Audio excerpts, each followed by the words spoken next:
भारत सरकार के इस्पात मंत्री फग्गन सिंह कुलस्ते आज अपने आवास रीवा पहुंचे, जहां पर वह जिले के हनुमाना तहसील में आयोजित आदिवासी सम्मेलन में हिस्सा लेंगे। इस दौरान स्थानीय राजनिवास भवन में पत्रकारों से रूबरू होते हुए केंद्रीय मंत्री ने हिंदुओं की जुलूस पर हो रही हिंसा पर विदेशियों का गुणगान करने वाले लोगों को जिम्मेदार ठहराया है।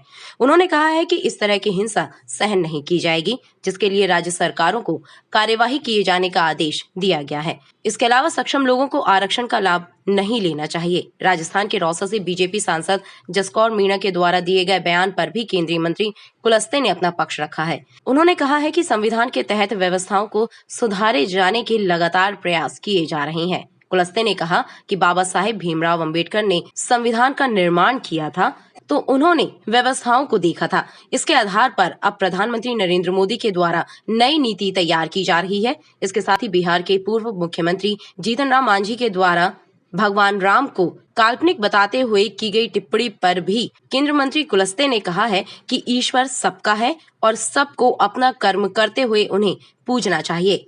केंद्रीय मंत्री फग्गन सिंह कुलस्ते से बीते दिनों राजनिवास भवन में हुई दुष्कर्म की घटना को लेकर सवाल किया गया, जिसमें उन्होंने भी जांच की बात की है। दरअसल रोजगार दिवस सम्मेलन में रीवा पहुंचे मध्य प्रदेश के मुख्यमंत्री शिवराज सिंह चौहान ने भरे मंच से कहा था कि राजनिवास भवन को बुक करने वाले को भी दोषी मानते हुए उस पर कार्यवाही करनी चाहिए, जिसको लेकर पत्रकार के द्वारा केंद्रीय मंत्री कुलस्ते से सवाल किया गया और तब उन्होंने जांच की बात की है।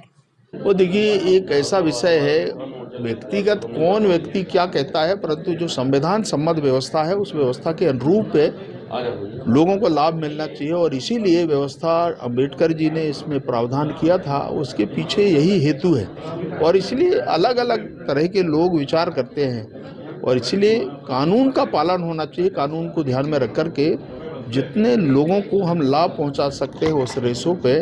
अभी इसलिए बैकवर्ड के बारे में भी जो विषय आया था और मुझे कहते हुए प्रसन्नता है कि भारत में पहली बार प्रधानमंत्री नरेंद्र मोदी जी ने बैकवर्ड कमीशन बनाया और अब ये धीरे धीरे इसका आकलन भी हो रहा है, अध्ययन हो रहा है और इस दिशा में हम उनको संवैधानिक अधिकार भी दिए हैं। इसी प्रकार के एसटी, एससी, ओबीसी के जो कमीशन काम करते हैं, इसको लेकर के कि उनकी क्या आर्थिक स्थिति के बारे में आकलन भी असेसमेंट करते हैं और उस आधार पर समाज में आगे काम करते हैं और सरकार उसका इम्प्लीमेंटेशन करती है। तो ये एक प्रोविज़न है, इसलिए किसको रखना किसको नहीं रखना ये हमारा कोई विषय नहीं है। विषय ये है कि जो मूलतः जो उसके लिए कौन लाभार्थी है, उस लाभार्थी को लाभ मिल जाए, ये एक विषय है। अगर इस देश में रहना है या इस देश में हमारा जन्म हुआ है तो सबसे पहले अपने देश के बारे में लोगों को सोचना चाहिए। जन्म यहाँ हुआ, पैदा यहाँ हुआ, हम भारत के खा रहे हैं और गुणगान करेंगे किसी विदेश के बारे में, तो ये ठीक नहीं है। हमारे भारत के अंदर कोई भी समुदाय, संप्रदाय, सबको ये स्वतंत्रता है और इसलिए ये इस प्रकार की जो बातें करने वाले लोग हैं और यही अहिंसा फैलाते हैं और इसलिए उन पे कानूनी कार्रवाई करने का अधिकार राज्य सरकारों का है, राज्य सरकार करती है।